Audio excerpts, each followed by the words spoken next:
Hey, welcome back. Today we are going to replace the power steering pump on the 2013 to 2017 3.6 liter GMC Terrain. This pump, this one. I recorded this a while back ago and I just haven't uploaded it, and that's why we're wearing jackets. Yep, let's get to the video. So here's the engine bay. We already took off the cover, the engine cover, and the power steering pump is gonna be right down there. The power steering pump is right inside of here. So make sure you have jack stands, a pulley puller, because you need to pull the pulley off the old one and put on a new one. You can buy a power steering pump with a pulley, but we did not do that in this case. Oh, there you go. Wow. Here's the pump. We need to remove these two right here. We also need to remove this belt. So we need to remove the belt with that tensioner right there. In order to get into the hole, we need to, I think it's through ace drive. It's a very tight squeeze inside of here. This guy works just fine. Got this from Harbor Freight. And you just put it on there, and that will release the belt.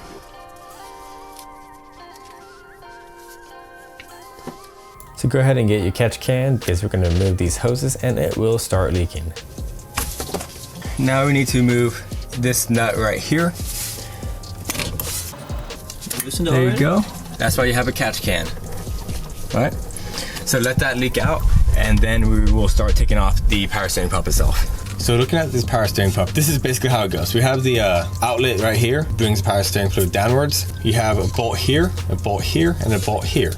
So using this as reference, you can then look at the power steering pump itself. You have a bolt here on the bottom. We had to go through the power steering pump. On top, also through the power steering pump. So let's go ahead and remove those bolts. You will have to spin this around and use a socket that's going to give it enough clearance between the chassis here and the bolt itself. I have a normal socket here, and that is a 13 with an extension. Cool. I have this attaching to this adapter, attaching to the socket. I'm gonna use just this, connect it to the bolt on top. Then I will connect this ratchet to the adapter. Got it? Yep.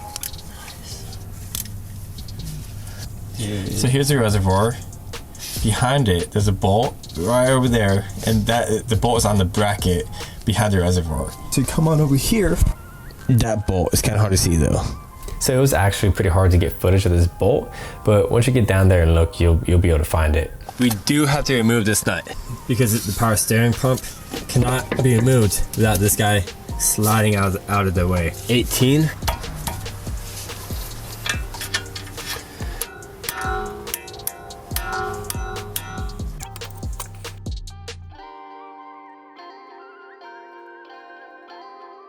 As you can see, I did not remove the hose yet because it was just a pain in the butt to get down there and remove it.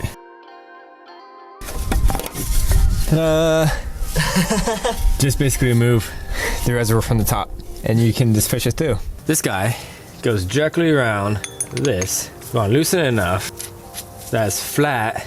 Now put the collar around it, just like so. Start tightening it. You can do it by hand first. There you go, it's pretty tight. So the top is a 16, the bottom is bigger than a 19, not sure what it is. So you should definitely use some sort of bench vise if you don't have a impact driver to remove this pulley. So we actually could not remove the pulley with the tools that we had in the circumstance that we were in. So we actually had a friend of ours with a heavy duty impact driver just impact that guy right out. So just something to think about. Perhaps if you don't have access to either of them, go ahead and get a power steering pump with the pulley already installed. Did you break it? Nope. It was just stuck. Okay. That's how you break loose the hose, that's stuck. And here's a fly that landed on my wrench. Yes, his head is missing. Kinda weird, never seen that before. And now Nick is removing the reservoir from the old pump. Now you need to remove this O-ring, clean the surface, wipe it down, then finally replace it with a new O-ring that came with the kit. Now obviously you connect it back together. Okay, pulley goes on first. Yep. Screw it in until it can't screw in anymore. Right there. Now tighten this. Make sure it's flush. Make sure the pulley's going on straight, and it looks pretty dang straight. Sure does. Now, since you have it all the way tight, Quarter turn. yep. Now you can back this all the way up. With the pulley flush on the pump right here, that's how you know it was on properly. So now I'm just gonna reinstall it the same way that we took it out, and then we're gonna start adding power steering fluids. Just install the bolts the same way that we uninstalled the bolts, and you'll be good to go, okay? So when you're installing this tie rod here, one is 55 pounds of torque. Whenever you try to tighten it from down below, it wants to kind of come back up. So make sure you get a hammer and hammer this down, then tighten it from down below. What do you need to do? Well, we got the front tires lifted off the ground already, and the wheels need to be pointed all the way to the left. For the 2014 GMC Terrain 3.6 liter V6, we have Dexron 6. And then we're gonna fill it up to the max cold fluid level. And once it's at that point, one of us will get into the vehicle and turn the wheel lock to lock, all the way to the left, all the way to the right, at least 20 times.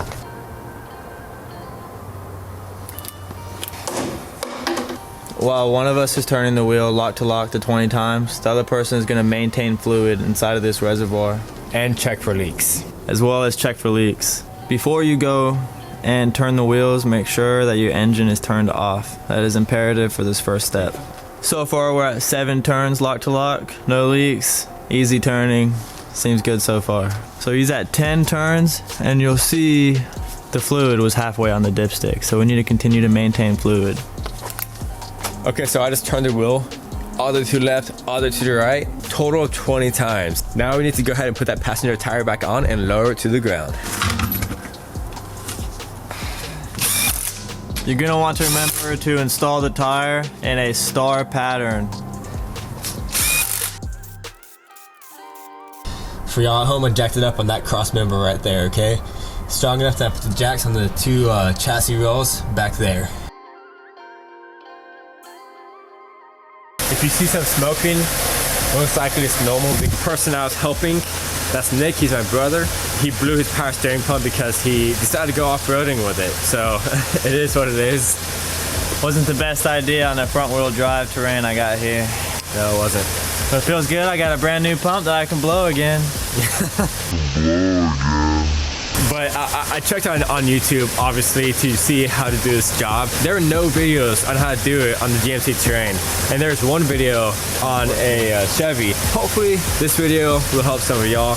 And if it did, go ahead and press the like button, subscribe, because I have a lot more content helping people with cars and giving out car advice and all that fun stuff. And yeah, guys, this is Chris AutoMotivate. Always appreciate and respect one another. I'll see you next time.